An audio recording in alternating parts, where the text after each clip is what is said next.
Going to be talking about exercise 32, the anatomy of blood vessels. I apologize for the red. I will switch to black. So in the exercise 32, we are going to build on topics that we've talked about in the previous chapters. So we're still in the cardiovascular system world. So when we're talking about these blood vessels in the cardiovascular system, this is going to be a closed transport system. So remember when we first started talking about the circulatory system, I used the analogy of transportation from point A to point B, where the cargo is the oxygen, the blood cells are going to be the car, and the highway or the pathway that everything's going to be on is going to be the blood vessels. So when we're talking about these blood vessels, it is closed.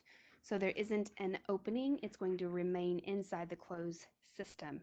And what happens with these blood vessels is when the heart contracts, that will provide the force or the gas to move the blood from point A to point B. And as the heart contracts, it will actually force the blood into arteries and through all of the vessels in your body. So that heart will provide the force to be able to do it. And as it's forcing blood into the heart through the arteries, through the vessels, these are going to be leaving the heart. So that's the place that we are going to start with this exercise. We are talking about the systemic circulation that we referenced and described last week.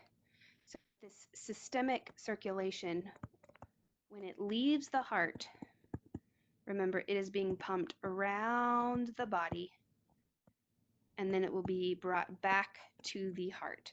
When it's being pumped around the body, we're going to start with this side, with what happens when it goes from the heart to the body, and then we're going to go to this side of the systemic circulation. So what happens when it leaves the heart? Well, it follows a general trend.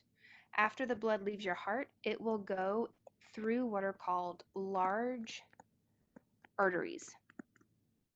And this is going to be large plumbing. So if you think about underneath your bathroom, underneath your sink, these are large plumbing, large tubes. These large tubes will then connect with and branch to smaller tubes or small arteries. It's a closed system. We're going to go from large diameter to a small diameter. Then these small arteries are going to go to arterioles. And arterioles are very, very small vessels. These arterioles will get even smaller and they will end up as capillaries. And when the blood vessel is called a capillary, this will be in the tissue. Capillaries is where we will have exchange from oxygen to carbon dioxide. So this is going to be working at the level of Krebs cycle or metabolism. Capillaries is going to be the smallest vessels in your heart. And these capillaries will dump into vessels that are called venules. Small, narrow tube. The venules will dump into a slightly larger tube called a vein. And these veins are going to dump into what are called the great veins. And then this great vein will dump into the heart. So to keep it easy, a lot of tricks of the trade are A is going to be away from the heart. So if it starts with an A, it is going to be the name for the vessel that is away from the heart. Whereas if it has the V, it's going to be toward the heart. But it's easy to think about the A.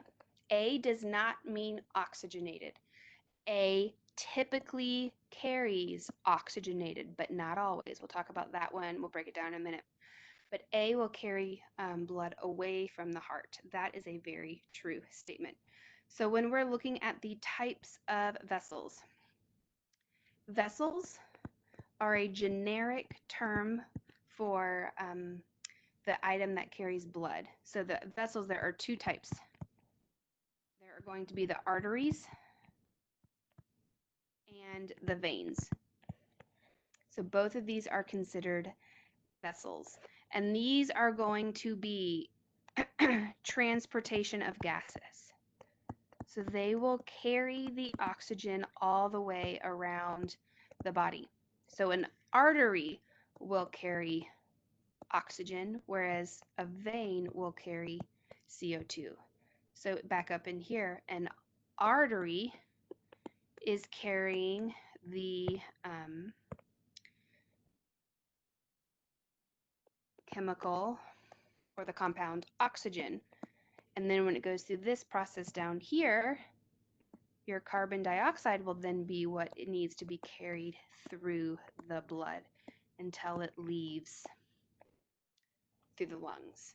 So these both carry transportation of gases. Arteries will carry oxygen and veins will carry O2. Within our veins, within our vessels, we have two types. We have arteries and veins, but there is one type of artery that's going to be a capillary. A capillary is where the actual exchange of gas will happen. So this is where it will go from O2 to CO2 in the system. You'll notice an artery does not exchange gas and a vein does not go through the gas exchange. Only a capillary does gas exchange, whereas arteries and veins carry the blood and transport the body. So if we're going from all the way from the head, here is our heart, kind of looks like that. The blood is getting pumped out. He goes down to the tips of our toes. As he's down in the tips of our toes, this is our artery. Then he'll go through a slightly narrower. Here's our arteriole.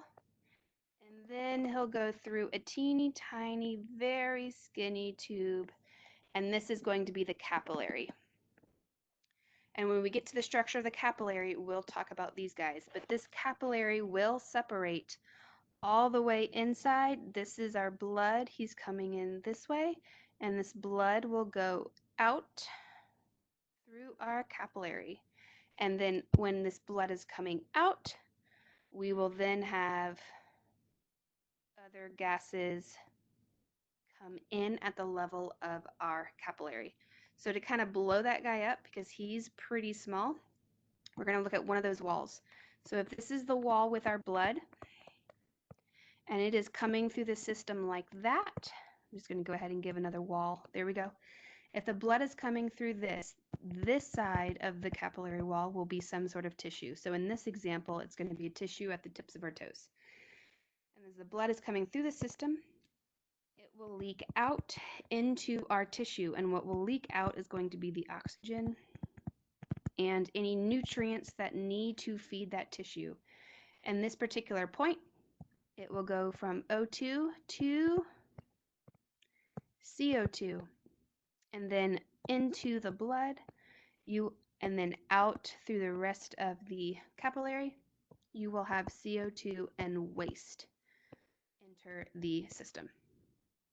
So when we're talking about gas exchange, we are talking about the level of the tissue, which is going to be at a capillary, not at an artery or a vein. So this is at the level of tissue. So next we're going to look at the microscopic anatomy of both an artery and a vein. So they are very similar. They have the same general characteristics, but they are slightly different because they have different kinds of functions. So in general, we're going to talk about the microscopic anatomy of a vessel because this covers an artery and a vein. The microscopic anatomy of a vessel is going to be 3 layers. And these are going to be essentially 3 coats to the actual vessel. The term that is actually used is going to be tunic. So there are 3 tunics. So again, 3 tunics is literally just 3 layers or 3 coats. And they are all arteries and veins will follow the same pattern. So In this analogy up here, we talked about blood coming through our system like this, where we're talking about our vessels as a tube. Well, if they are a tube, we're going to slice it right down this way, and we're going to look at our tube as a cross section. And let me blow it up and make it bigger. And if we're looking at it as a cross section, it is going to look like that. So this is our tube or our cross section. So this tube will have 3 layers. The most inside layer, the most inside internal layer is going to be called the tunica intima, the intimate layer. You also may see it as tunica interna, depending on the edition of your book. But the inside layer is called the tunica intima. It is going to be made up of a single layer of endothelium.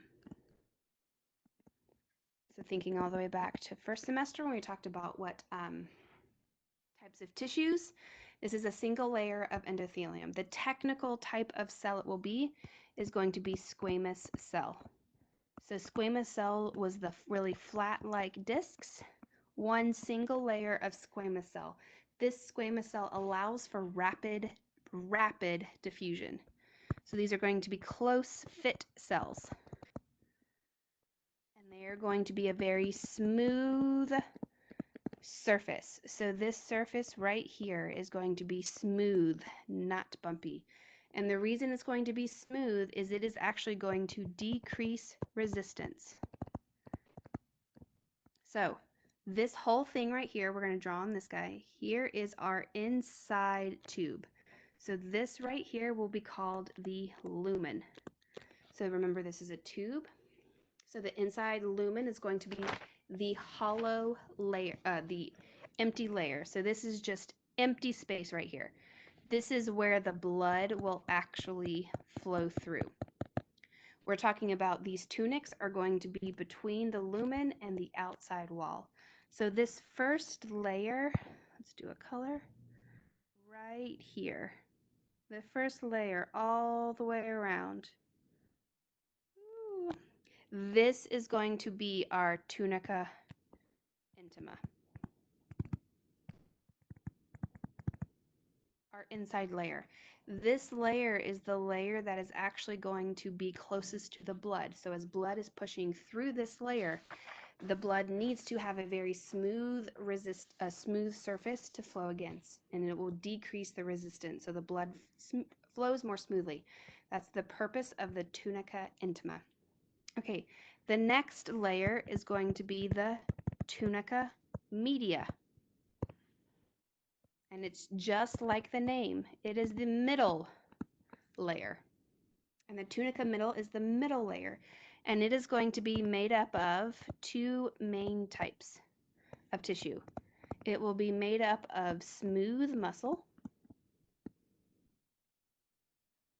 and it will be made up of elastin fibers. He is going to be connected to the sympathetic nervous system. So this layer is made up of smooth muscle and elastin, which means it has the ability to stretch and recoil. And it's connected to the sympathetic nervous system, which will give it instructions on that smooth muscle contracting or that smooth muscle recoiling. And the reason that this is super important, the smooth muscle and the elastin and the connection to the sympathetic nervous system, is because this will regulate the diameter of the lumen. So if we have a blood vessel that looks like this, and we have a lumen that looks like this, essentially this right here would be all smooth muscle. But let's say we want to make our diameter larger. So here's our lumen, our cell. We can do this to our lumen, and we can make essentially that smooth muscle that's in this middle layer contract. And it will make the walls of your lumen pull out. So this is where it was before, And this is where it is now. So when we increase the diameter of our lumen, more blood can run through. If more blood can run through, we can regulate our heart rate. So coming back up to this guy, if that's our tunica intima, change colors. Our tunica media is going to be a large, bulky layer made up of smooth muscle and elastin fibers that makes up this layer right here. And if he contracts, he can change the size of the lumen. The last layer is going to be the tunica externa, sometimes also called adventia. And this is the outermost layer. So this is the external layer, i.e. tunica externa. Tunica means layer. He is going to be composed of another type of tissue. He's specifically going to be made up of areolar and fibrous connective tissue. So these two combined give it the ability to be a little bit more of a harder surface. Not connection. Ooh, so sorry. Is there an undo? Yes, there is. Connective tissue. So these two combined allow it to have a little bit more of a denser surface so it won't collapse. So the outside wall has the ability to be supportive, and that is the function of this guy. He is support, he maintains the integrity of the wall, and he also protects because he is a thicker layer, and so he'll protect the outside. So coming up here, our tunica externa will be a layer that looks like this all the way around your blood vessels. So these are going to be the general 3 layers that all of your vessels will have. So this includes your arteries and your veins. But there's a couple differences between your arteries and your veins. So I'm just going to call them A plus V. They follow that same pattern, but they have a couple differences to them. Some differences are going to be your arteries are thicker than veins. So we're going to do all your artery stuff over here. And the reason your arteries are thicker than your veins is because the tunica media, that middle layer, will contain more smooth muscle. So it's going to be thicker because the middle layer is bigger. Your veins are going to have thinner walls.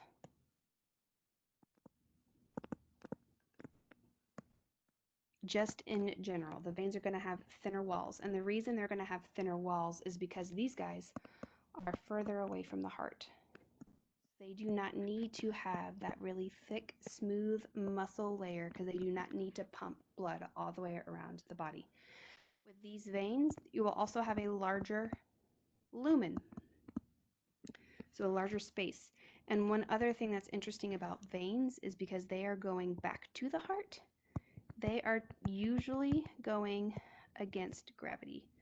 So a vein will actually have valves in them. And these valves will prevent backflow. So the blood can't dribble back down. It's caught by a valve. So when you're looking at these underneath the microscope, and I believe there's a drawing for this week, this is going to be kind of what an artery looks like, whereas a vein may actually look like a collapsed piece with a little bit of a smooth muscle all the way around it. But larger lumen, smaller lumen, increased smooth muscle,